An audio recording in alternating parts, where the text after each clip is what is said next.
وہ وقت جب زمین عدل سے جگمگا رہی تھی، خلافت ایک سایہ تھی جس کے نیچے سب برابر تھے۔ آج وہ وقت رخصت ہو گیا جب مسجد نبی کے فضا میں ایک خنجر نے تاریخ کو زخمی کر دیا۔ حضرت عمر وہ شخصیت تھے جس کے فیصلے سے نسلیں بدلتی تھیں۔ آج وہ خود تقدیر کے فیصلے کا سامنا کر رہے تھے۔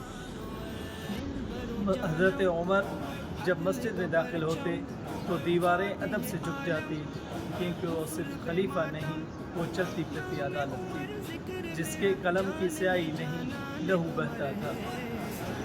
یکم محرم الحرام، فجر کی نماز، امت صف میں امام وقت سب سے آگے کھڑے ہیں۔ پھر اچانک ایک مجوسی غلام کی طرف سے پیچھے سے وار ہوتا ہے۔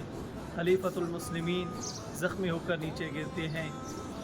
پھر جب ہوش میں آتے ہیں تو زبان سے ایک کلمہ نکلتا ہے کہ کیا میری امت نے نماز پڑھی؟ حضرت عمر تو اس دنیا سے چل کر رسول اللہ کے پہلو میں جا کر سوئے، پر پیچھے ایک سوال چھوڑ گئے کہ اس امت کو کون جگائے گا؟ کیا وہ لوگ جو خنجر ہاتھوں میں لے کر تیار ہوئیں، یا وہ لوگ جو زخمی ہو کر بھی نماز کا پوچھ رہے ہیں؟ خون بہا، خلافت روئی، تاریخ جھک گئی، اور ہم آج بھی حضرت عمر کے بعد حضرت عمر کو ڈھونڈ رہے ہیں، مگر شاید ہم میں اس جیسا بننے کی ہمت نہیں۔